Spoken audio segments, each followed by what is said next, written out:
आपल्याला कार्यक्रमाला उशीर जरी झालेला असला तरी काही हरकत नाही, करा एखादा दिवस नाही कार्यक्रम संपल्यानंतर आपल्याला त्याची जाणीव होईल की आपला वेळ हा खरोखर चांगल्या कामाला लागलेला आहे. आणि त्याच्यामुळं आणखी या जास्त प्रस्ताव न करता मी आजच्या कार्यक्रमाचे जे प्रमुख वक्ते आहेत ज्यांना ऐकण्याचं मी आदरणीय सचिन सरांना अशी विनंती करतो की त्यांनी आपल्या प्रमुख वक्त्यांना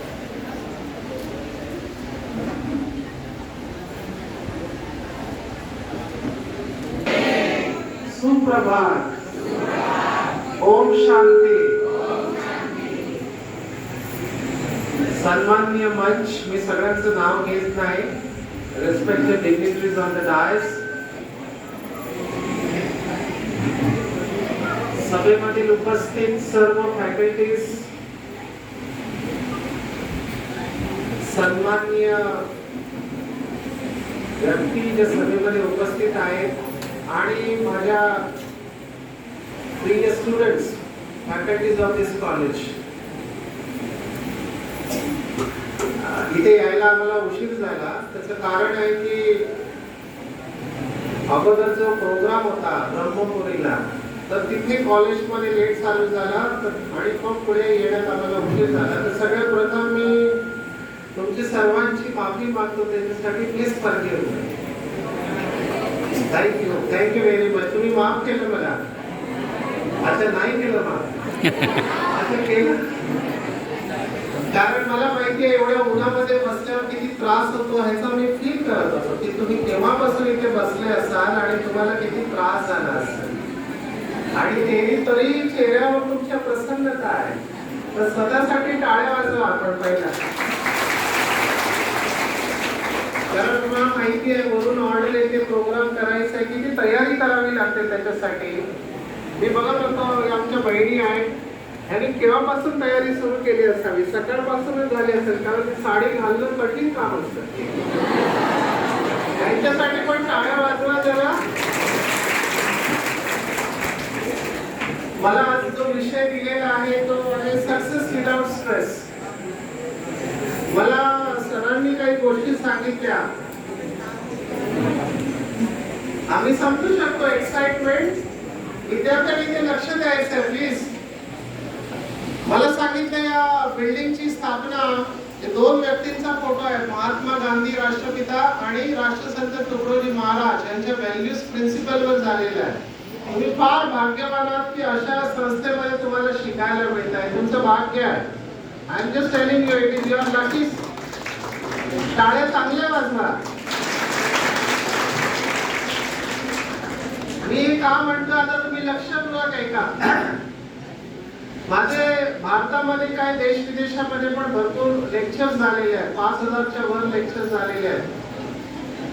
तर मुंबईला लेक्चर घेताना एका कॉलेजमध्ये अशीच मुलं बसलेली आणि मुलांनी प्रश्न विचारले, सर असं काहीतरी सांगा. मी म्हटलं कसं? सर असं काहीतरी सांगा. मी म्हटलं कसं? ते म्हणाले एकदम टकाटक पर्सनॅलिटी झाली पाहिजे. मला टकाटक शब्दाचा अर्थ कळला नाही. मी म्हटलं व्हॉट यू मीन बाय टकाटक? तर म्हटलं सर एकदम टकाटक. अरे पण टकाटक म्हणजे काय? मग तो मुलगा म्हणाला सर एकदम टकाटक. मला कळलं काय आहे ते टकाटक. अच्छा तू काय कर, 1 किलो फेअर अँड लवली इथे लाव आणि दुसरी 1 किलो इथे, तरी टकाटक होणार नाहीस. टकाटक बाहेरून बनायचंच नसतं मित्रांनो. या दृष्टिकोनातून महात्मा गांधीची पर्सनॅलिटी काय होती? त्यांच्या तर डोक्यावर असं पण नव्हतं, करू शकत नव्हते, पण ते राष्ट्रपिता आणि सर्वेमध्ये वर्ल्डच्या सगळ्या लीडर्सने त्यांना आदर्श मानलेला आहे. त्यांची बॉडी पण नव्हती तुम्ही ज्या प्रकारे कराल तसं स्टाईल महाराज. त्यामुळे माझं पहिली स्टोरी मी तुम्हाला सांगणार आहे जी मला खूप मोटिवेट केलं, ते म्हणजे स्वामी विवेकानंद. तुम्ही कदाचित ते ऐकलं असेल, जर तुम्हाला आवडलं तर जरूर टाळ्या वाजवा. अमेरिकेत जेव्हा गेलेले तेव्हा त्यांचा ड्रेस जो होता तो टकाटक नव्हता, पगडी आणि तो भगवा. आणि त्यांना बघून तिकडच्या अमेरिकन लोकांची पर्सनॅलिटी म्हणजे टाय घालायचा, कोट घालायचा. आणि ते स्वामीजींना म्हणाले की Swamiji what is this you are wearing? तुम्ही काय कपडे घातले? Why don't you wear something like a gentleman? तुम्ही जेंटलमॅन सारखे कपडे का नाही घालत? आणि स्वामीजींचं उत्तर बघा किती सुंदर होतं. स्वामीजी म्हणाले, sir, in your country of America it is the tailor which makes the gentleman. तुमच्या अमेरिकन देशामध्ये टेलर जेंटलमॅन बनवतात, परंतु आमच्या भारत देशामध्ये चरित्रावरून जेंटलमॅन ठरवला जातो, टेलर बनवतात. आणि असे दोन फोटो तुमच्या समोर आहेत. मी का म्हणतो याच्यामध्ये काहीतरी कारण आहे. मी कंपन्यांमध्ये सेशन घेतो, आम्ही पण तुमचा इंटरव्ह्यू घेतो. तुमच्यातले काही मुलं पीएचडी करतील किंवा ग्रॅज्युएट पोस्ट ग्रॅज्युएट आमच्याकडे येतात कॉर्पोरेट मध्ये. तर आम्ही फक्त एकच टेस्ट करतो, या विद्यार्थ्याची इंटिग्रिटी कशी आहे. इंटिग्रिटी आत बाहेर एकच आहे की वेगळा आहे. मला फार वाईट वाटतं, माझा एक टॉपिक आहे सैराट मेंदू. हा टॉपिक वर मी बोलतो, असंच नाही बोलत. माझ्याकडे मुलं येतात आणि मला म्हणतात सर, कापायला लागलं की मला समजलं काहीतरी गडबड आहे. म्हटलं कापतोस काय? म्हणजे सर, मैं उसके बगैर रह नहीं सकता. इथे कळलंय काय चालू आहे ते. मैं उसके बगैर रह नहीं सकता. म्हटलं काय झालं? सर पता नहीं क्या हो गया, देखते ही प्यार हो गया.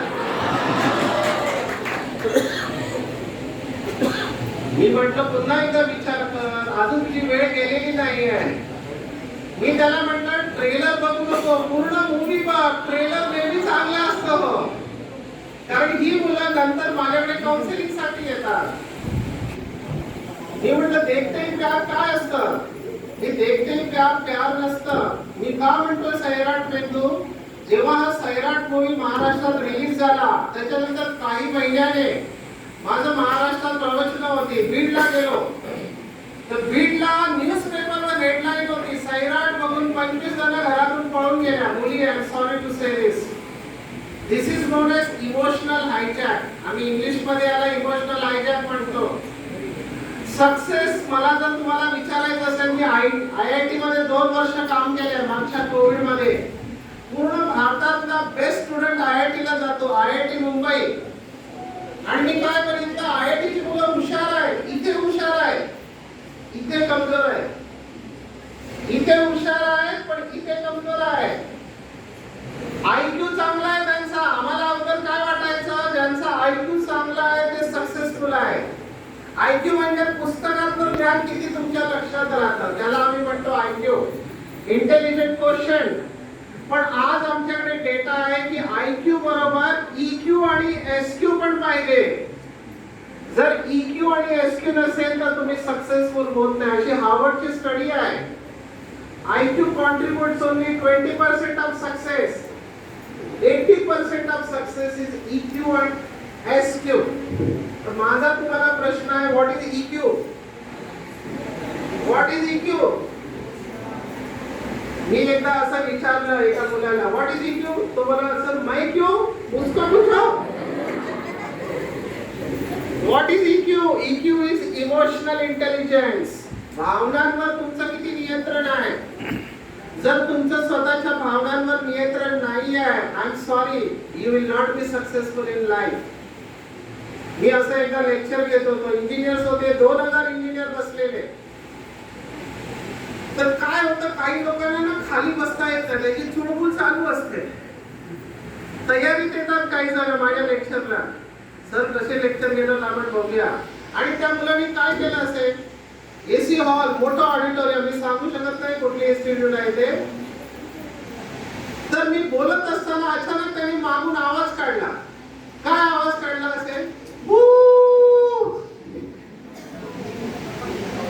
मी इग्नोर केलं, परत कंटिन्यू केलं, परत 2 मिनिटांनी मग प्रिन्सिपल डिस्टर्ब झाले. ते आले, sir students please behave yourself, we are called in international faculty. त्यांचा रेट फार जास्त आहे, ते आपल्याला फ्री लेक्चर देत आहे, 15,000 पर आवर आय चार्ज. तर त्यांनी रिक्वेस्ट केली शांत बसा. परत गेले, परत चालू केलं, परत तर प्रिन्सिपल खूप डिस्टर्ब झाले. मला म्हणाले सर सॉरी, आमची मुलं तुम्हाला बोलायला देत नाही, तुमचा अपमान करतात. मी म्हटलं नाही सर, माझा काहीही अपमान झालेला आहे. ते बोलले का एवढी मुलं डिस्टर्ब करताय तुम्हाला? मी म्हटलं माझा काहीही अपमान झालेला नाही आहे. ते म्हणाले का?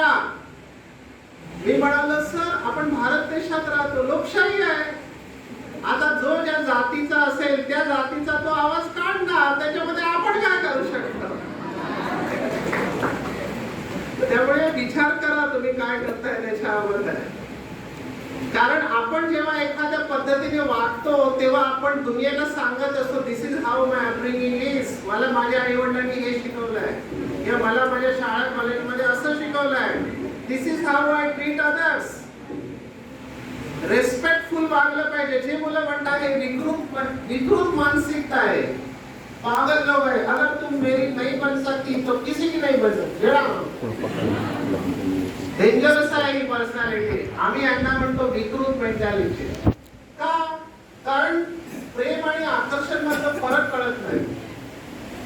ज्याला तुम्ही म्हणता मैं इसके बगैर नहीं रह सकता हूं, ते आकर्षण आहे, प्रेम नाही आहे. जर तुम्ही एखाद्या गुलाबावर प्रेम करता तर तुम्ही त्याला तोडणार नाही, त्याला पाणी घालणार. That is love. It is the respect which is highest form of love. बरोबर आहे? Do you respect your teachers, your seniors? जर तुमच्याकडे शिक्षण आहे पण तुम्हाला हे जमत नसेल तर I am sorry to say. Values, ह्या दोघांची काय मी सांगतो, व्हॅल्यूज. मी असंच बोलत नाही, मी एक सायंटिस्ट आहे, भरपूर ठिकाणी जातो. अब्दुल कलाम बरोबर मी काम केलेलं आहे. अब्दुल कलाम त्यावेळेला DRDO चे सायंटिफिक ऍडवायझर होते.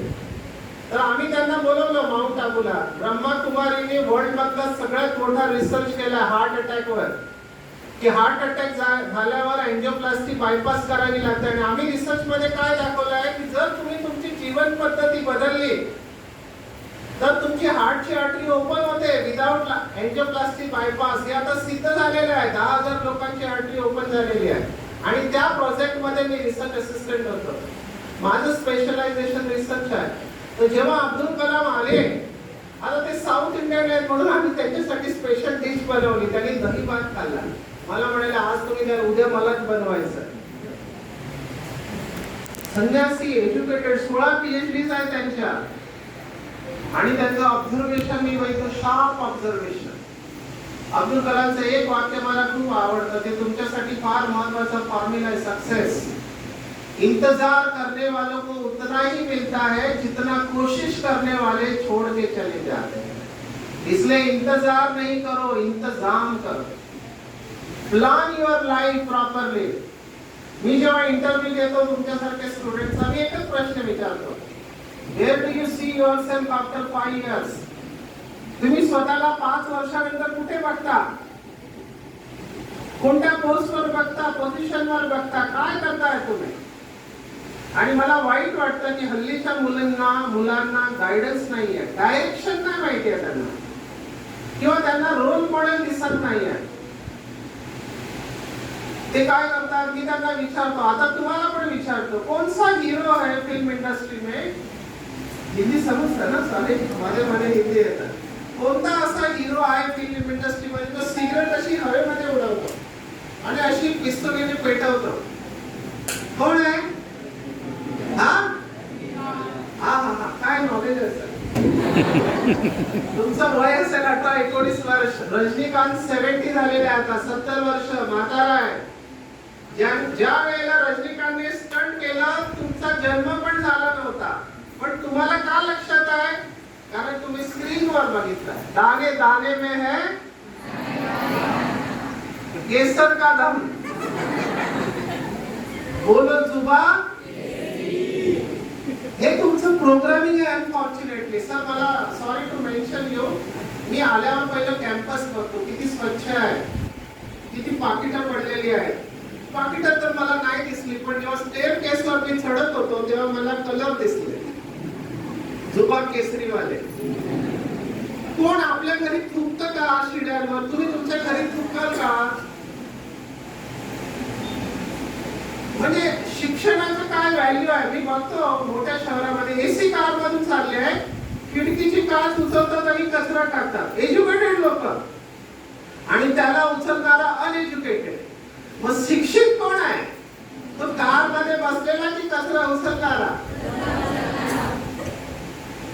आता जे थुके आहेत, ज्यांनी पण थुकलं असेल, पुसणार कोण? अशिक्षित व्यक्ती पुसतो त्याला। एका फ्लॅट मध्ये दरवाजाची बेल वाजली, ती कचरा उचलणारी स्त्री आली। हा मुलगा म्हणाला कॉलेजचा, आई ती कचरावाली आली आहे। Wrong statement. आई हुशार होती, कदाचित माझं लेक्चर ऐकलं असेल। ती म्हणाली नाही बेटा तू चुकीचं म्हणाला, ती कचरावाली नाही आहे, कचरेवाले आपण आहोत, ती उचलणारी आहे कचरा। रेस्पेक्टफुली बोल। आपण कुठे कुठला शब्द वापरतो आपल्याला कळायला पाहिजे। एवढं चांगलं कॅम्पस आहे तुमचं, तर मग कसं काय चुकतात लोक? इथे खरा खातात असं मला कळलं।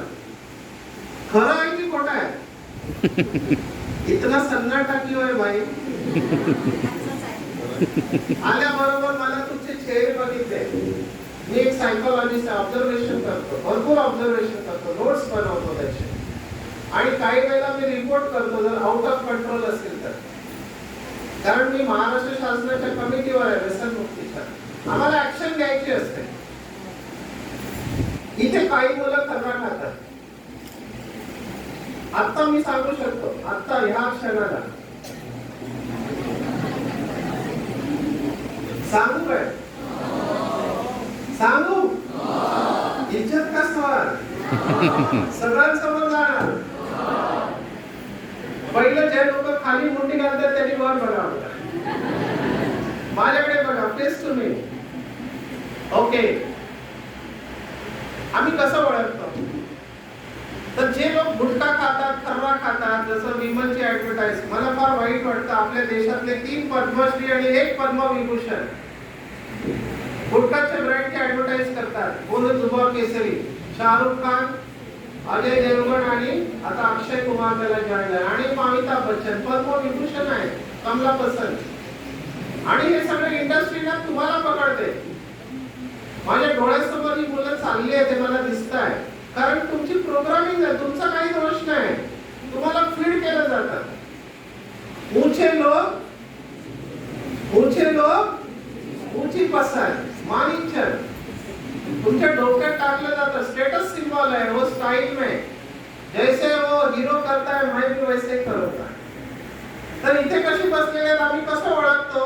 आता बघा, नॉर्मली आपली जे तोंड आहे ना, हे उघडलं पाहिजे, पण खर्रामध्ये जे तंबाखू आणि सुपारीचं मिश्रण असतं किंवा गुटख्यामध्ये जे असतं, त्याने काय होतं, ही त्वचा जी आहे ना, ती सुकायला लागते, तुमचं तोंड बंद व्हायला लागतं। आणि नॉर्मली ही 4 बोटं गेली पाहिजे सरळ अशी तोंडामध्ये, सरळ, वाकडी नाही, सरळ। तुम्ही किती प्रयत्न करा, ही 4 बोटं नाही जाणार तुमच्या, किती प्रयत्न करा नाही जाणार। बघा, अशी वाकडी नाही, सरळ करायचे। आता ज्यांनी प्रोडक्ट बोटं घातली ते सांभाळून राहा।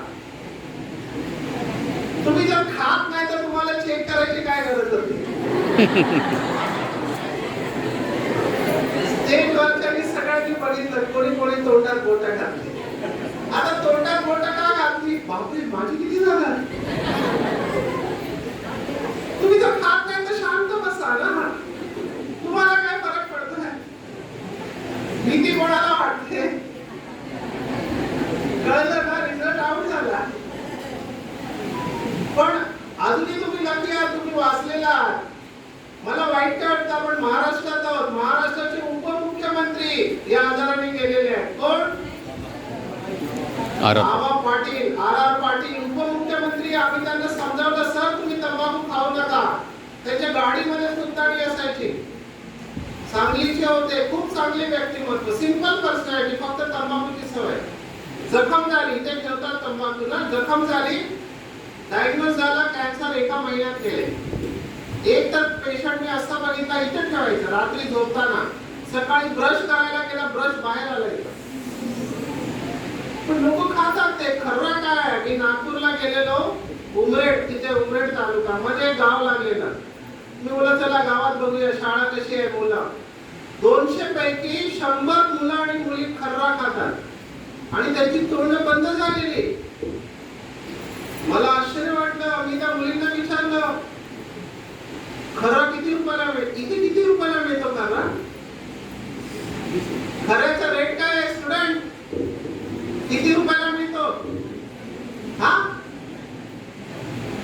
घाबरताय.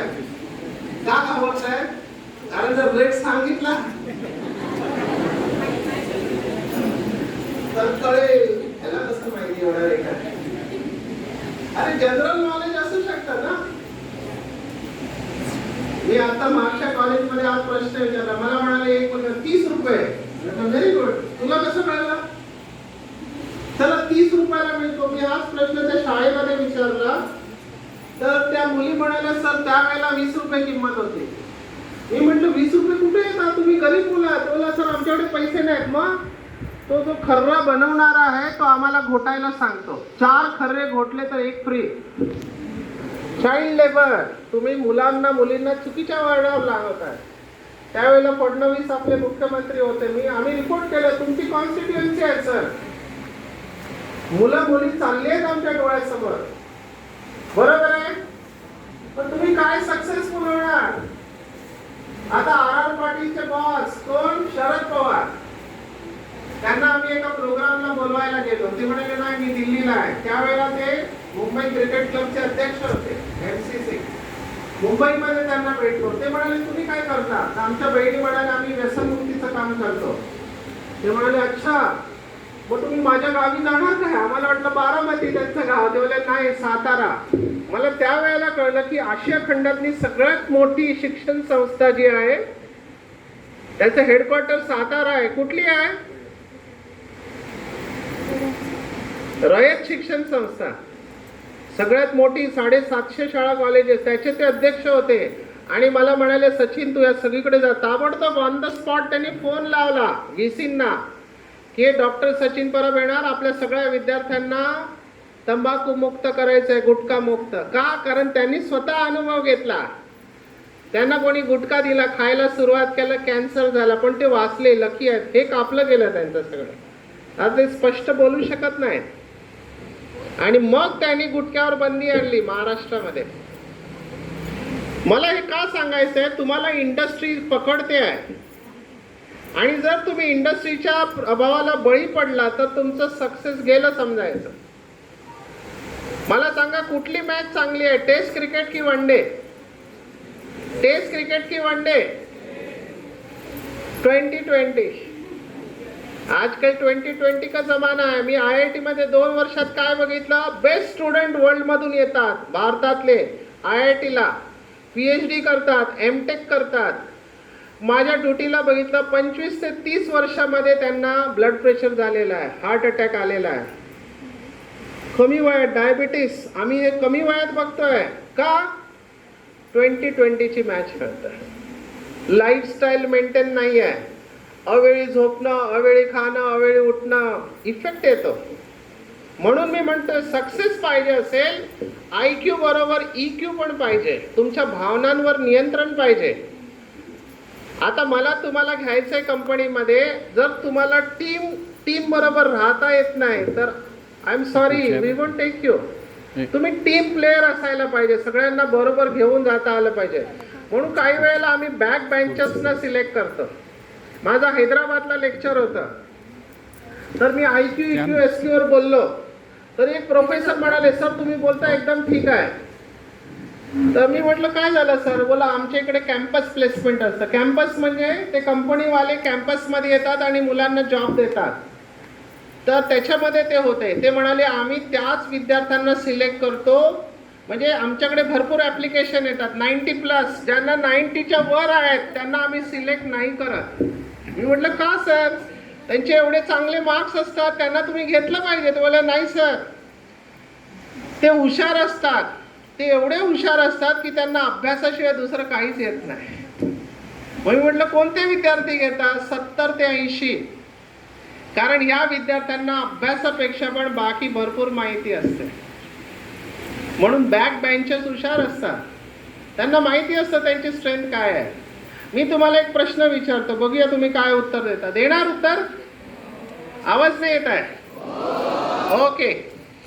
हा UPSC एक्झामला विचारलेला प्रश्न आहे. UPSC IAS ऑफिसर, त्यांनी थेअरी क्लिअर केली, प्रॅक्टिकल व्हायवा पण झाला. शेवटचा प्रश्न त्याला बोलला की तू जर या प्रश्नाचं उत्तर दिलं यू आर सिलेक्टेड, तू IAS ऑफिसर झालास, कलेक्टर सेक्रेटरी जे काय व्हायचं आहे ते. तो म्हणाला yes sir I am ready. आणि त्या सरांनी त्याला प्रश्न विचारला. काय प्रश्न विचारला? कौन पहले आता है, अंडा या मुर्गी? विच कम्स फर्स्ट, एग और hen? काय उत्तर आहे? पहले क्या आता है, अंडा आता है या मुर्गी आती है? हाँ, मुर्गी वाले कौन आहेत? अच्छा, अंडे वाले कौन आहेत? अच्छा, आधे इधर आधे उधर, बाकी के किधर? तुम्हाला उत्तर द्यायचं आहे. तो मुलगा त्याने काय उत्तर दिलं मी सांगतो, माझ्याकडे वेळेचं थोडं बंधन आहे म्हणून सांगतो. त्या मुलाने उत्तर दिलं, सर आप कुछ भी ले लो. बोला कुछ भी नहीं, मेरे को जवाब दे. बोला सर अंडा पहिले आता है. तर ते प्रोफेसर म्हणाले कैसे? तो म्हणाला sorry sir, you can't ask me next question, कारण तुम्ही म्हणाला होता शेवटचा प्रश्न, मी उत्तर दिलेलं आहे, दॅट्स ऑल. आणि he was selected for UPSC, he became IAS officer. तिथे प्रश्न इम्पॉर्टंट नव्हता, तुम्ही प्रश्न बरोबर ऐकला काय? तुमचं प्रेझेन्स ऑफ माइंड इम्पॉर्टंट होता. ते काय म्हणाले, माझा शेवटचा प्रश्न. जर तुम्ही शेवटचा प्रश्न बोलताय तर पुढे तुम्ही प्रश्न नाही विचारू शकत. He was selected. असे तुम्हाला प्रश्न विचारले जातात जे तुमचं प्रेझेन्स ऑफ माइंड चेक करतो आम्ही. Are you there? ह्याच्यासाठी तुमचा हजरजबाबीपणा पाहिजे. आता तुम्ही इंजिनियर किती आहेत मला माहीत नाही. दिल्लीची घटना सांगतो. दिल्लीमध्ये एक रेल्वे होता, त्याच्या खालून टनेल जातं, माहिती आहे? टनेलमधून गाडी जातं, वरून रेल्वे. तर त्या टनेलमधून एका वेळेला एकच गाडी जाऊ शकते आणि तिथे लिमिट लिहिलेली की ह्याच्या वर उंचीची गाडी तिथून जाऊ शकत नाही. एक काही जण आपल्या भारतात ड्रायव्हर हुशार असतात, ते काढायचा प्रयत्न करतात. एकाने ट्रक घातला आतमध्ये, त्याला वाटलं निघेल, जोर लावला, बरोबर मध्येच जाऊन अडकला. ना पुढे जातोय ना मागे येतोय. आता दोन्ही बाजूला ट्रॅफिक जाम झालं, कारण इम्पॉर्टंट रस्ता होता तो. खूप प्रयत्न केले पण ट्रक हलायला तयार नाही. मग इंजिनियर्सना बोलवलं. इंजिनियर्सने पण खूप प्रयत्न केला पण काय सुचत नव्हतं. त्यावेळेला तिथे एक छोटासा मुलगा होता, 4-5 वर्षाचा. तो टायर असं चालवत होता, नाकातून शेंबूड वाहतोय, हाफ चड्डी घातलेली आहे, बनियान पण नाही आहे. तो तिथे जातो आणि इंजिनियर, सर मैं बताऊं की ट्रक निकल जाएगा. बोला आम्ही एवढे शिकलेले आहोत इंजिनियर, आम्हाला कळत नाही आहे रस्ता तोडायचा की ट्रक तोडायचा, काय तोडायचं त्यांना कळत नव्हतं, कारण ना पुढे जातोय ना मागे येतोय. शेवटी बरोबर म्हणताय तुम्ही, शेवटी एका इंजिनियरला दया आली. बोले बच्चा कुछ तो बोलता होगा, जरा उसको सुनते हैं. तो म्हणाला सर सिंपल है, इसका टायर की हवा निकाल दो, वो ट्रक नीचे आएगा और निकल जाएगा. Sometimes you have to go out of the box. तुम्हाला बॉक्सच्या बाहेर जाऊन विचार करावा लागतो. Are you there? Bill Gates successful व्यक्ती आहे ना तुमच्या डेफिनेशन अनुसार. सगळ्यात श्रीमंत व्यक्तीच्या यादीमध्ये नाव आहे. तुम्हाला माहिती आहे तो आपल्या कंपनीमध्ये कोणत्या लोकांना सिलेक्ट करतो? जे आळशी आहेत, आळशी लोकांना तो सिलेक्ट करतो. का? कारण आळशी लोक नेहमी शॉर्टकट शोधत असतात, कमी वेळेमध्ये काम कसं करता येईल, आणि ते फॉर्म्युले क्रिएट करतात. So there are ways. तुम्हाला आउट ऑफ बॉक्स विचार करता आला पाहिजे. आणि आम्ही अशा टेस्ट घेतो, मी ट्रेनर आहे या गोष्टीसाठी. तर पहिलं मला तुम्हाला सांगायचं आहे की तुम्हाला भावनांवर नियंत्रण करता आलं पाहिजे. बरोबर आहे? Yes or no? तुम्ही कुठे फेल होता ते मी सांगणार आहे आता. सगळ्यात मोठा प्रभाव या वेळेला आहे तो म्हणजे मित्रमैत्रिणींचा दबाव. ह्या वयामध्ये ह्याला आम्ही इंग्रजीमध्ये म्हणतो पियर प्रेशर, मित्रमैत्रिणींचा दबाव. आणि हा सिस्टमॅटिक क्रिएट केला जातो. तुम्हाला काय वाटतं की खर्रा इंडस्ट्री किंवा गुटखा इंडस्ट्री अशीच काम करते? नाही, त्याच्या मागे फार मोठं कारस्थान आहे, बिझनेस आहे हा. तुम्हाला आता मी हार्ड फॅक्ट सांगतो, त्यांचं टार्गेट काय आहे ते. हे तुम्हाला माहिती नाही म्हणून मी सांगतोय. तुम्ही हे गुगलवर चेक करू शकता. जेवढे लोक यावेळेला तंबाखू खाताय त्यातले 50% मरणार आहेत, 50%. हे तुम्ही चेक करू शकता गुगलवर. WHO टोबॅको टाईप केलं तर तुम्हाला मिळणार. गुटखा खर्रा खाणारे किंवा सिगरेट पिणारे 50% लोक मरणार आहेत. आता हे 50% लोक मेले तर यांचा बिझनेस कसा चालणार? म्हणून यांना नवीन कस्टमर पाहिजे असतात. यांचे नवीन कस्टमर कोण कोण असणार? माझ्यासमोर बसलेले विद्यार्थी. कारण 18 वर्षाखाली आपला ब्रेन मॅच्युअर नसतो, त्यामुळे तुम्हाला पकडण्याचा प्रयत्न होतो आणि तुम्हाला पकडण्यासाठी ही इंडस्ट्री वापरली जाते. सिद्धार्थ जाधव नाव ऐकलंय तुम्ही? महाराष्ट्रातला हिरो आहे, झोपडपट्टीतून वर आलाय, धारावी झोपडपट्टी. त्याच्याकडे 2 करोडची ऑफर गेली. का गेली? कारण ह्यांनी सर्वे केला की महाराष्ट्रात कोणता ऍक्टर फेमस आहे. कळलं सिद्धार्थ जाधवचे मूवी लोक अप्रिशिएट करायचे. त्यावेळेची गोष्ट आहे, काही वर्षापूर्वीची. त्याच्याकडे गेले आणि म्हणाले, सिद्धार्थ तू फक्त दारूची बॉटल घेऊन उभा राहा. बोल का? नाही, तुला बघून मुलं चालू करणार, तू फेमस आहेस, तुला 2 करोड रुपये देतो. सिद्धार्थ जाधव म्हणाला, सॉरी, जी गोष्ट मी घेत नाही त्याची मी ऍडव्हर्टाईज करणार नाही. ही रिफ्यूज. 2 करोडची ऑफर सिद्धार्थ जाधवने रिफ्यूज केली. मला नको हे पैसे, कारण मला बघून महाराष्ट्रातल्या मुलांनी दारू चालू करू नये अशी माझी इच्छा आहे.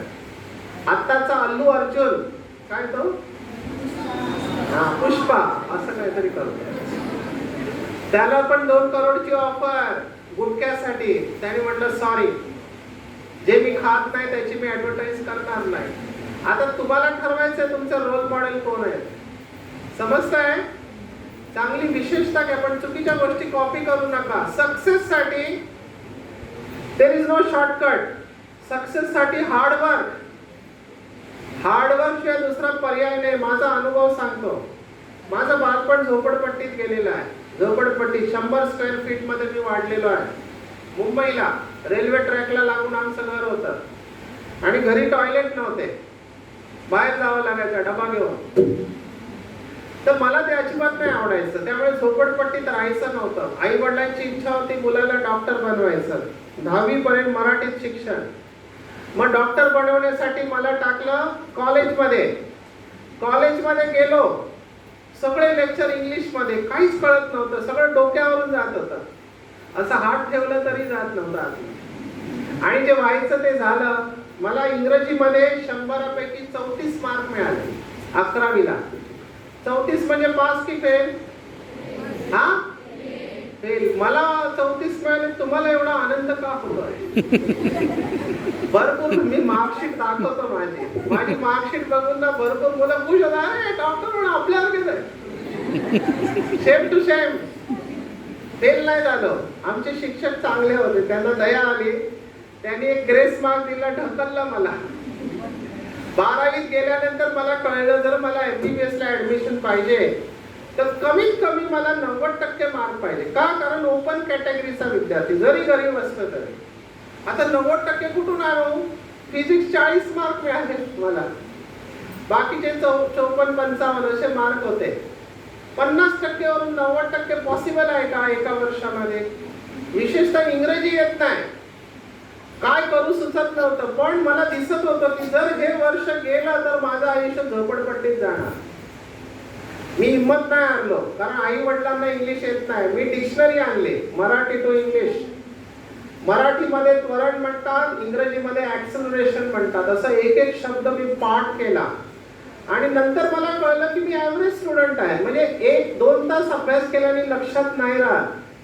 मग 3 तास, 4 तास, 5 तास, 6 तास अभ्यास करायला, कारण मला ते बाहेर संडास जाणं अजिबात आवडत नव्हतं आणि वाईट वाटायचं होतं की हे झोपडपट्टीत आपण का आलो. मग शेवटी मी अभ्यास करायला लागलो, तर माझे मित्र होते असे झोपडपट्टीतले, अभ्यास करताना यायचे माझ्याकडे आणि मला म्हणायचे, क्या सचिन पढ़ाई कर रहा है, चल घूमेंगे फिरेंगे ऐश करेंगे और क्या. हे माझे मित्र. मी मैत्री नाही सोडली. मी स्वतःला सेफ ठेवलं, पण मी मैत्री नाही तोडली. मी माझे त्यांच्याशी चांगले रिलेशन ठेवले. पण मी म्हटलं, नाही बॉस, एक ही साल है, अगर ये साल गया तो जिंदगी झोपड़पट्टी में जाएगी. मी मेहनत केली, मेडिटेशन केली, काही ट्रिक्स वापरले ज्या मी तुम्हाला सांगणार आहे सक्सेस साठी. आणि मला किती मार्क्स मिळाले असतील? मला 12वीला 91% मार्क मिळाले, 91%, स्ट्रेट अवे इनटू MBBS. आज मी तुमच्या समोर उभा आहे आणि ते जे माझे मित्र आहेत ना, ज्यांनी ऐश केली त्यावेळेला आज रडताय. मला म्हणतात, सचिन हमसे गलती हो गया, हम भी मेहनत करते तो आज तेरे जैसा कुछ होते. लहानपणी मी एरोप्लेन बघायचो, टाळ्या वाजवायचो. आता दर 10 दिवसांनी aeroplane. Success come to those. Aamir खानचा डायलॉग काय आहे? डायलॉग काय आहे 3 इडियट्स मधला? सक्सेस के पीछे मत पड़ो, क्या करो? एक्सलेंस. काबिल बनो. काबिल बनो तो सक्सेस डैश डैश करके पीछे आएगा, अपने आप आएगा आपके पीछे. तुम्ही काबिल बना. माझं काय नुकसान झालं? मी एमडी पण केलं नाही, मला मिळत होतं एमडी. मला फॉरेनला जायचं होतं, USMLE केलेले. पण जेव्हा हे स्पिरिच्युअल नॉलेज मिळालं, मी म्हटलं I am sorry, I am not interested. तर माझे मित्र मला म्हणाले, वेडा झालायस का? तू एवढा हुशार आहेस, तू एमडी कर, फॉरेनला जा, पैसे कमा. म्हटलं सॉरी, मला आतून तसं वाटत नाही. त्यांनी मला वेड्यात काढला. आज तेच माझे मित्र कार्डियक सर्जन आहे, हार्टचं ऑपरेशन करतो. मला म्हणाला, तू कसा काय फसलास ब्रह्माकुमारीमध्ये? मी काहीतरी पुण्य केलंय म्हणून मी फसलोस आणि तू नाही फसलास. आज तो कार्डियक सर्जन आहे, हार्टचं बायपास करतो, त्याची स्वतःची बायपास झालेली आहे. आणि मला म्हणतो, सचिन मला पण मेडिटेशन शिकव, रात्री झोप नाही लागत. तुम्हाला पेशन्स ठेवावा लागतो, हार्डवर्क करावं लागतं, त्याशिवाय तुम्ही आयुष्यात पुढे नाही येणार. बरोबर आहे? पियर प्रेशर काय असतो मी तुम्हाला सांगितलं. मी पण जर आळशी राहिलो असतो, चल यार नाही होत, आपल्याला नाही जमत आहे, आपण मराठी शिकलेले, कुठे इंग्रजी येतं आपल्याला, आणि किती मेहनत करू, 50 वरून मी किती वर जाणार, नाही जमणार, असा जर मी विचार केला असता तर मी असतो. मी इथे लिमिटिंग बिलीफ ठेवलेलंच नाही की मला जमत नाही, मी करू शकतो. मला मेहनत केली पाहिजे. एकदा वाचून लक्षात नाही राहत, 2दा वाचलं पाहिजे, 2दा नाही 3दा वाचलं पाहिजे. आली दया समजतंय तुम्हाला? तुम्हाला लक्ष ठेवलं पाहिजे जीवनामध्ये, गोल सेट केलं पाहिजे. गोल तुमच्या जीवनामध्ये काय लक्ष आहे? आणि मी असंच म्हणत नाही की शिक्षण कुठल्याही फील्डमध्ये तुम्ही जा, आज भरपूर ऑपॉर्च्युनिटीज आहेत. सचिन तेंडुलकर 10वी मध्ये फेल आहे, पण आज भारतरत्न आहे. आणि 10वी मध्ये आज त्याच्या नावावर एक धडा आहे. बरोबर आहे ना? ह्याला म्हणतात converting your failure into success. घाबरू नका. मी MBBS मध्ये फेल झालेलो आहे, फायनल MBBS. घरी आई वडील रेडी आहेत पेढे बर्फी घेऊन, आमचा मुलगा येणार, आम्ही सगळ्यांना सांगणार मुलाला डॉक्टर बनवलं, आणि हातात माझ्या मार्कशीट 2 सब्जेक्ट मध्ये फेल. मेडिसिन आणि सर्जरी मध्ये मी फेल झालेलो. मला फार शॉकिंग होतं, कारण ज्या मुलाने माझ्यातून कॉपी केली त्याला डिस्टिंक्शन आहे. आज तो फार मोठा डॉक्टर आहे, गॅस्ट्रोएंट्रोलॉजिस्ट आहे. त्याची कन्सल्टिंग चार्जेस आज 2000 रुपये आहे. मी आज पण त्याला भेटतो आणि त्याला बोलतो, जास्त आवाज करू नकोस, सांगेन सगळ्याला काय केलेलं आहे.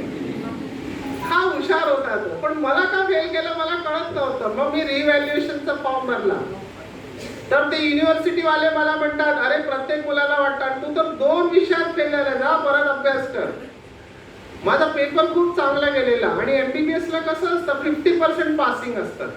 थेअरीमध्ये 50% आणि प्रॅक्टिकलमध्ये पण तुम्हाला 50% लागतात. आणि आमचे एक्सटर्नल एक्झाम जे येतात काही वेळेला बदला घेतात, आणि आमच्या कॉलेजमध्ये तसंच झालं. आल्याबरोबर ते म्हणाले, सर मैं आज 50 स्टूडेंट को फेल करने वाला, मेरे को कुछ बोलने का नहीं. अरे आमचा काय दोष, तुमची भांडणं आहेत, आम्हाला का फेल करता? त्या एक्झामिनर बरोबर मी हायएस्ट होतो, प्रॅक्टिकल मध्ये हायएस्ट, थेअरी मध्ये फेल. पण मी आजच्या मुलांसारखं नाही केलं. आजची मुलं फेल झाली तर काय करतात? सुसाइड. मी तसं काही विचार नाही केला, पण आई वडील घाबरले, त्यांना भीती होती, हा कधी फेल नाही झाला आयुष्यामध्ये, आणि महत्वाच्या मोक्याच्या क्षणी फेल झाला.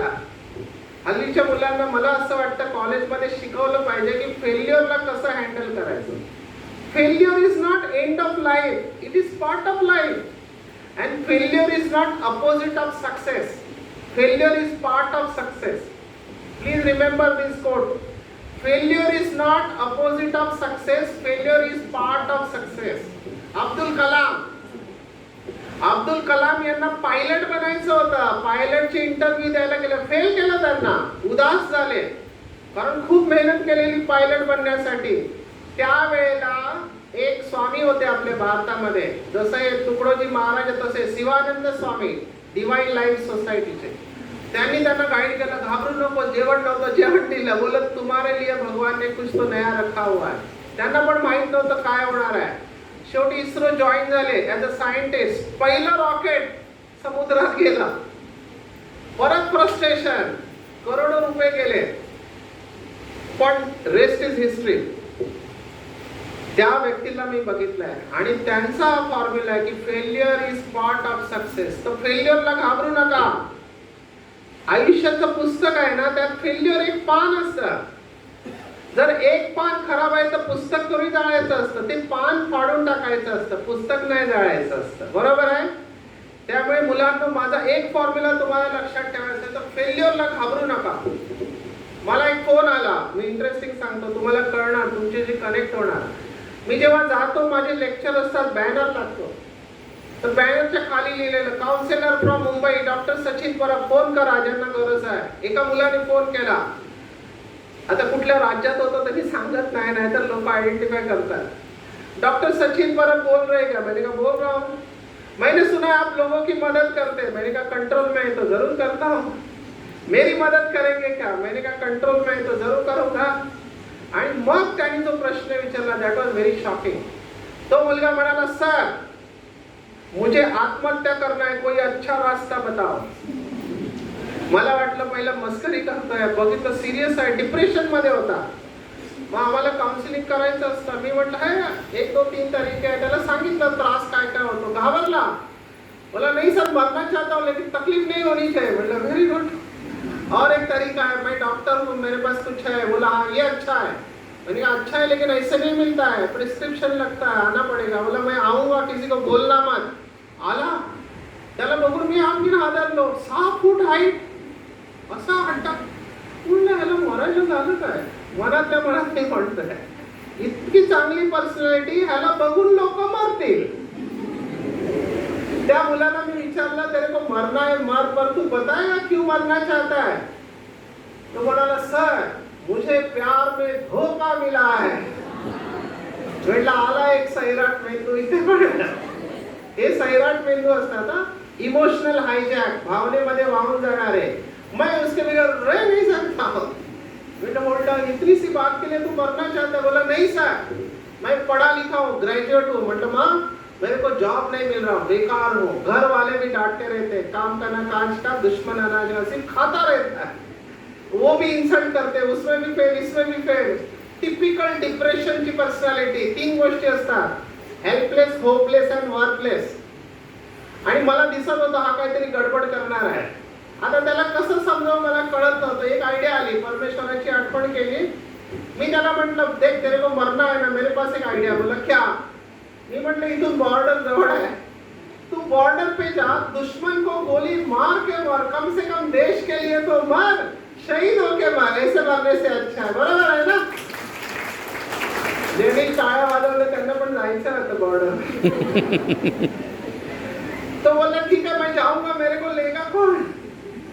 माझी ओळख होती, आर्मी मध्ये मी लेक्चर घेतो, कारण आर्मी मध्ये फ्री कोटा मिळतो दारूचा, तिथे पण माझे लेक्चर असतात.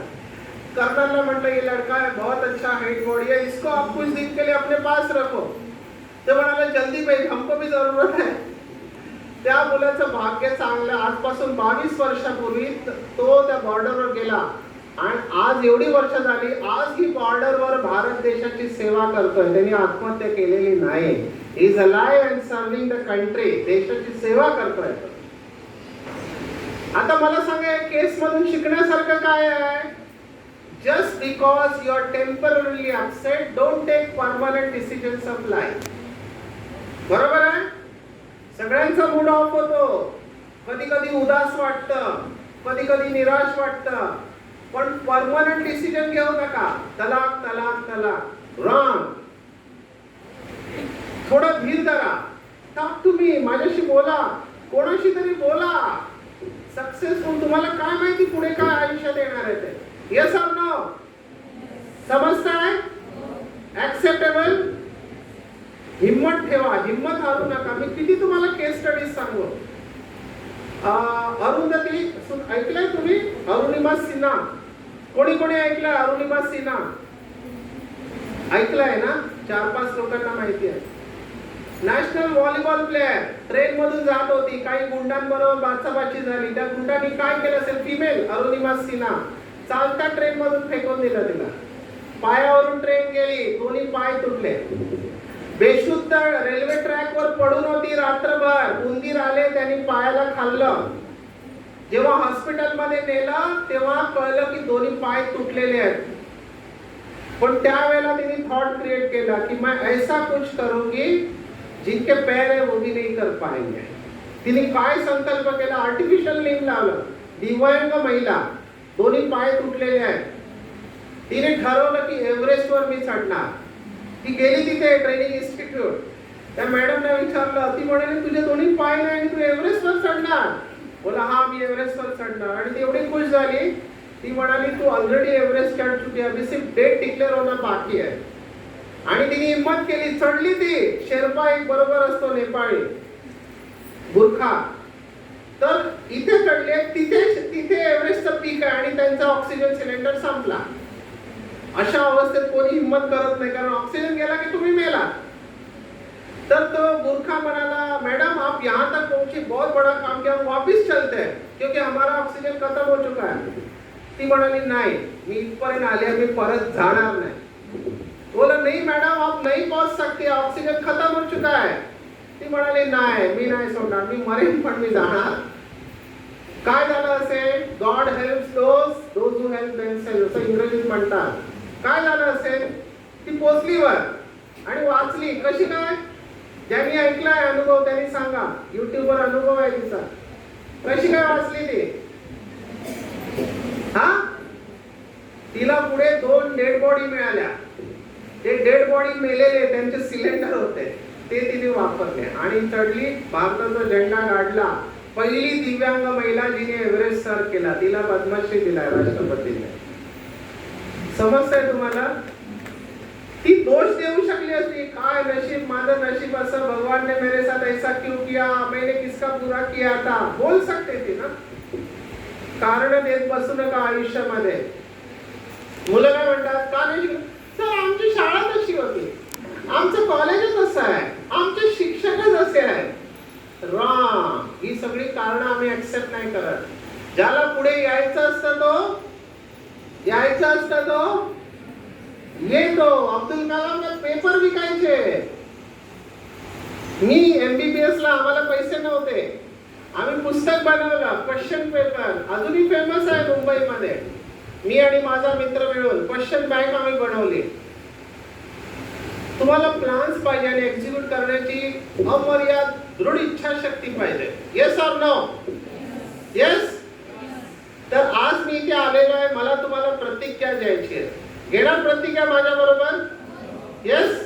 कारण मी बघतोय भरपूर ऊन झालेले आहे, लोकांचे पंखे चालू झालेले आहेत आणि काही लोकांची एनर्जी संपत आलेली आहे, माझी पण संपत आली आहे. तर माझ्याकडे पाणी नाही, पाणी म्हटलं. Sorry, thank you very much. Confidence, health चांगली ठेवायचा, ओव्हर कॉन्फिडन्स. पण शेवटी काय झालं,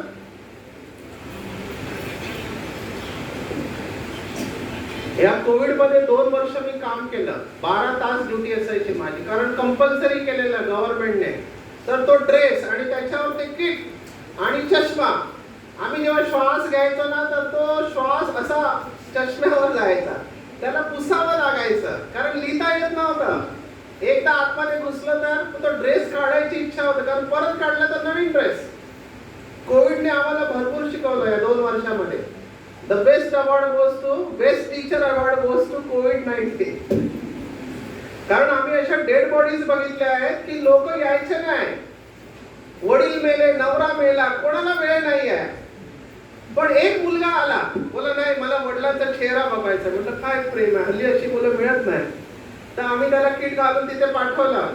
काय झालं असेल, त्यांनी तो चेहरा उघडला आणि त्यांनी पहिला हात शोधला. हातामध्ये हिऱ्याची अंगठी होती, ती काढली, बोला आता घेऊन जा. This is what we have seen. कोविडने आम्हाला भरपूर काही शिकवलं. माझी चूक काय झाली कोविड मध्ये, मी चहा कॉफी पित नाही आणि ते एकदा किट घातलं की पाणी पित नाही. 2 वर्ष काम केलं, डिहायड्रेशन झालं आणि अचानक मला पॅरालिसिस झालं. डिहायड्रेशनमुळे पॅरालिसिस, ब्रेन मध्ये ब्लड क्लॉट झाला. मला वाटलं आता जायची वेळ झाली. आम्ही स्पिरिच्युअल लोक तयार असतो, पण त्यावेळेला भीती वाटली मला. थोड्या वेळासाठी भीती वाटली की आता जायची वेळ झाली की काय. पण मग परमेश्वराची आठवण केली. इमिजिएट जेव्हा राजस्थानमध्ये मी होतो, अहमदाबादला पाठवलं आणि MRI केला. MRI मध्ये डॉक्टर म्हणते तुमचा क्लॉट विरघळला 24 तासामध्ये, तुम्हाला काही काळजी करण्याची गरज नाही, 3 महिने गोळी घ्या, तुम्ही ठीक व्हाल. आज तुमच्या समोर मी बोलतोय. मी तुम्हाला हे सगळं का सांगतोय की we have also made mistake. एक डॉक्टर असून, एज्युकेटेड असून आमच्याकडून काही चुका होतात, but learn from your mistake. बरोबर आहे? Yes or no? त्यामुळे दुसऱ्यांना कॉपी करू नका, आपल्यातली विशेषता ओळखा. तुमच्यापैकी प्रत्येक व्यक्तीमध्ये काही ना काही विशेषता आहे. मला खूप आवडलं जेव्हा महाराष्ट्र शासनाने फेल्युअर हा शब्द काढून टाकला. माहिती आहे तुम्हाला? सर यांच्या सर्टिफिकेटवर फेल लिहितात काय? फेल झालं तर नाही लिहित ना. See this is very important. कारण तो फेल्युअर शब्द घेऊन आयुष्यभर जगतो व्यक्ती. फेल्युअर शब्दाच्या जागी काय लिहितात आजकाल? Fit for skill development. अरे फेल कशाच्या आधारे तुम्ही म्हणताय? नुसतं काही पुस्तकं लक्षात नाही राहत म्हणून फेल? तो फेल नाही आहे, तो फक्त त्या परीक्षेमध्ये मेमरीमध्ये फेल आहे, बाकी फील्डमध्ये तो पास आहे ना. Yes or no? फेल शब्दाला डोक्यात ठेवू नका. मी 91% मार्क कसे काढले तुम्हाला सांगतो, ट्रिक सांगतो. फार सिंपल ट्रिक आहे. थोडं मेडिटेशन करावं लागणार. करणार तुम्ही 2 मिनिटं फक्त शरीर आणि मनाला शांत करायचं आणि मग बघा ब्रेनची पॉवर कशी वाढते ते. हे आता डॉक्युमेंटेड स्टडीज आहेत. मी याच्यावर सेशन घेतो म्हणून सांगतो. करणार? मी तुम्हाला लगेच प्रूव्ह करून दाखवेन की तुमची मेमरी चांगली आहे ते. रेडी? रेडी? सरळ बसायचं आहे, मान कंबर एका लाईन मध्ये, डोळे बंद. पुढील 5 मिनिटं तुम्हाला फक्त माझा आवाज ऐकायला येणार. 3 स्टेजेस मध्ये करणार. शरीर रिलॅक्स करायचं, ध्यान इथे घेऊन जायचं, एक स्टार बघायचा आणि आकाशातून आपल्याला एनर्जी येते. जर तुम्ही परमेश्वराला मानता, गॉड अल्ला ईश्वर, चांगलं आहे. जर नाही मानत तरी चालेल, कॉस्मिक एनर्जी घ्या. There is lot of energy in the Cosmos.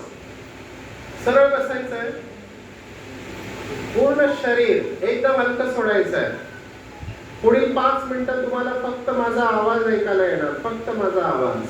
जागृत व्हायचं आहे. Become aware of your surrounding. Become aware.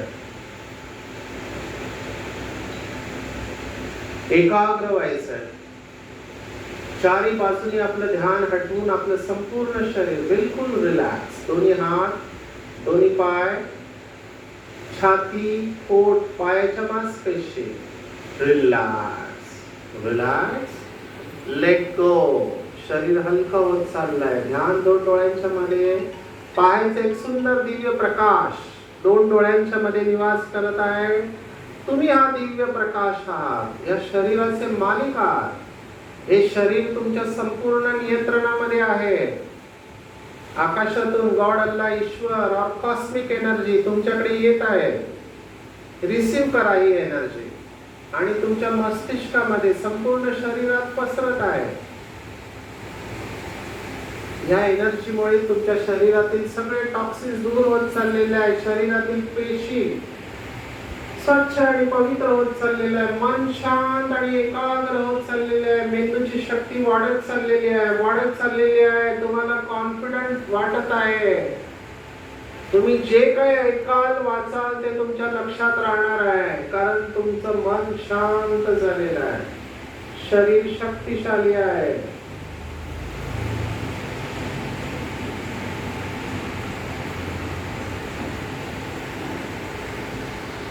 खूप छान. हळूहळू आपले डोळे उघडायचे आहेत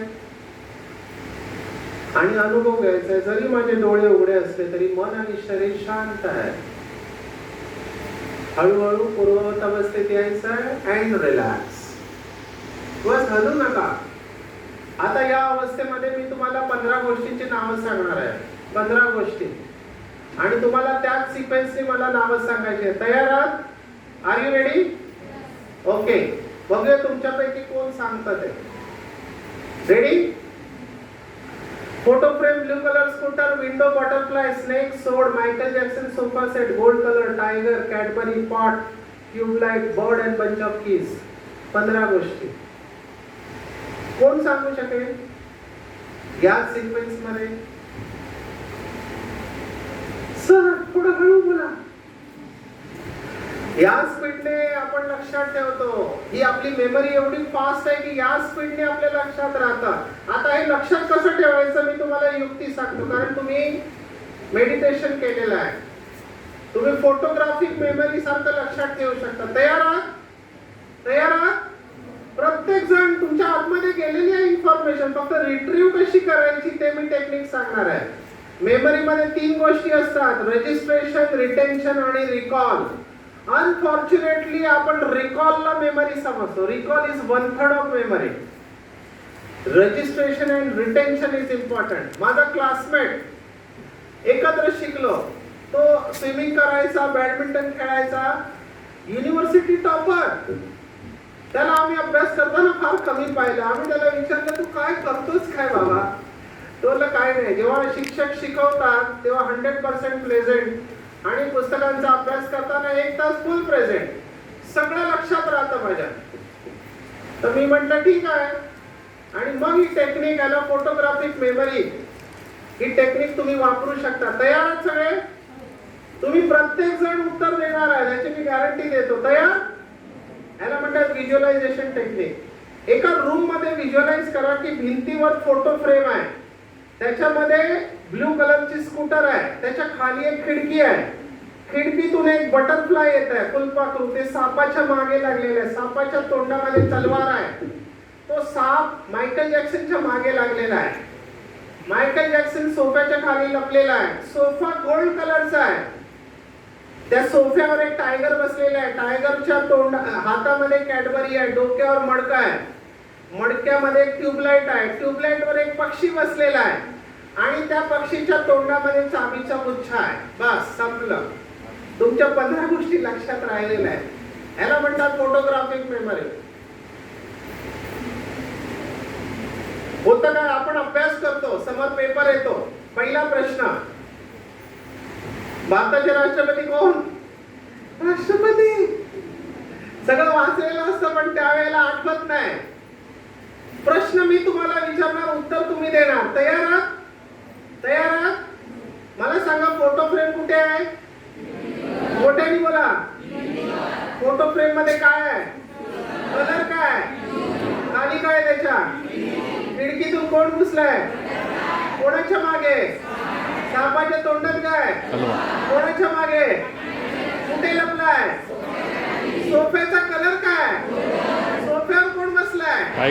हातात काय? डोक्यावर काय? मडक्यात काय? ट्यूबलाइटवर कोण बसलाय? पक्षाच्या तोंडात काय? झालं ना 15 गोष्टी. किती कठीण आहे. सगळ्यांची मेमरी चांगली आहे. टाळ्या तर वाजवा. It is not what you say, the way you say or way you study. आज ह्याच्यावर रिसर्च होत आहे की आपण कशा प्रकारे शिकतो आणि लक्षात ठेवतो. This is photo. तुम्हाला का लक्षात राहिलं? कारण तुम्ही चित्र बघताय मनामध्ये. चित्र लक्षात राहतं. अशाच प्रकारे टेक्स्ट आणि फिगर साठी वेगळे प्रकार आहेत, ते तुम्ही वापरू शकता. Are you interested? शिकायचं आहे? ऐसा नहीं मिलेगा, टाइम लेना पडेगा. तर माझी तुम्हाला शुभेच्छा आहे की तुम्ही पूर्ण आयुष्य चांगल्या प्रकारे जगा. सक्सेस इज नॉट जस्ट मनी, पैसे कमावणे, फेमस होणे, चांगलं दिसणं. हल्लीची मुलं थोडं एक पिंपल आलं चेहऱ्यावर, एक पिंपल, डिप्रेशन मध्ये, मैं खूबसूरत नहीं हूं. आपल्या महाराष्ट्रात एक कवी, एक लेखक होऊन गेले, वपू काळे. ऐकलं नाव? वपू काळे. वपू काळेंचं खूप सुंदर वाक्य आहे, कसं दिसणं याच्यापेक्षा कसं असणं जास्त महत्वाचं. कमीत कमी कसं नसणं हे त्याच्यापेक्षा जास्त महत्वाचं. आपण याला महत्व देतो ना, हे सुंदर असलं पाहिजे. अच्छा, झालं पाणी. त्याला माहिती नाही या लोकांनी पाणी पिलेलं आहे. ठीक आहे, ओके. माझ्या बरोबर प्रतिज्ञा करणार सगळे? शेवटची 2 मिनिटं. तयार? बसून करणार की झोपून? उभे राहून करा. सगळ्यांनी उभं राहायचं. 2 मिनिटं आवाज नाही केला पाहिजे please. Sir I am requesting everyone.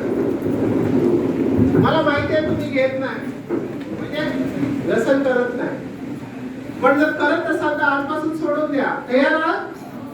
सगळ्यांनी हात कसा ठेवणार? असा की असा? जसं पण ठेवा. मी एकदा म्हणालो हृदयावर ठेवा.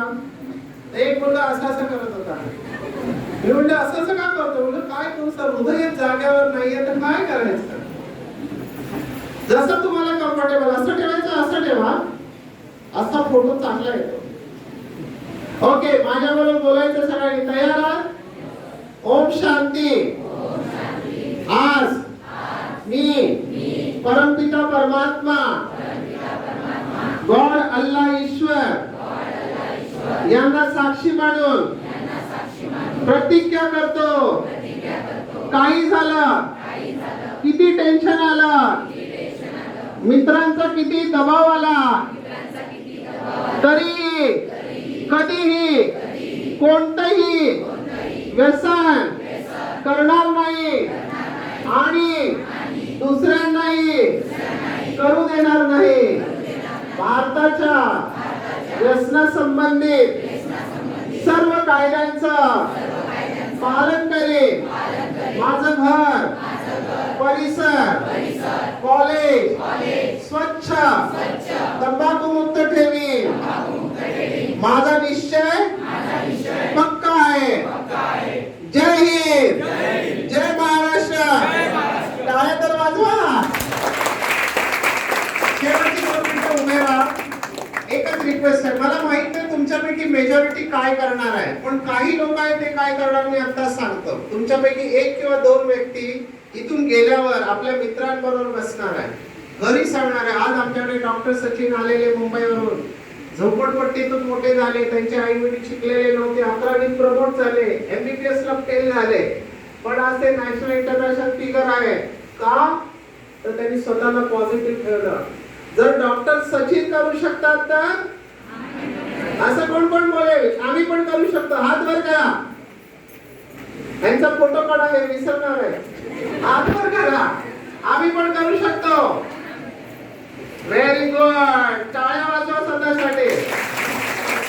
असं काहीतरी करा विद्यार्थ्यांनो की आपले आई वडील जे आपल्यासाठी एवढे मेहनत करतात, आपले शिक्षक, आपले कॉलेजचे सगळे स्टाफ आपल्यासाठी एवढी मेहनत करतात, असं काहीतरी करा की त्यांचं नाव रोशन झालं पाहिजे. लोकांनी विचारलं पाहिजे हा कुठला विद्यार्थी, आरमोरीचा तर नाही ना?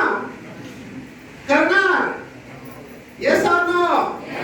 येस मध्ये दम नाही. Yes or no? असा हात करा. पकडा, असं पकडा. येस कसं करायचं बघा. असं पकडा आणि असं करा. येस. बरोबर नाही केलं. मी 1 2 3 बोलणार, सगळ्यांनी एकत्र करायचं. पकडा. 1 2 3. शाबास. तुम्हाला सगळ्यांना शुभेच्छा. फक्त ही टेक्निक सगळीकडे वापरू नका, नाही तर शिक्षक उद्या विचारते काय रे होमवर्क झाला काय? घरी गेल्या आई विचारेल जेवण झालं काय? स्वतःचं मोटिवेशन ठेवा आणि असंच हसत राहा. चेहरा हसरा ठेवा, प्रसन्न ठेवा. परमेश्वर तुम्हाला शक्ती देव आणि आपल्या आई वडिलांचं नाव रोशन करा. व्यसनमुक्त राहा, स्वस्थ राहा आणि काहीतरी विशेष करून दाखवा. मला इथे बोलवल्याबद्दल धन्यवाद. Thank you very much. Om Shanti. माझे सगळे व्हिडिओ तुम्ही YouTube वर बघू शकता. डॉक्टर सचिन परब ऍप आहे, बीके डॉक्टर सचिन परब. आणि जर तुम्हाला कधी असा विचार आला आत्महत्येचा, फोन करा. माझा नंबर पण तुम्हाला तिथे मिळू शकेल. Thank you very much.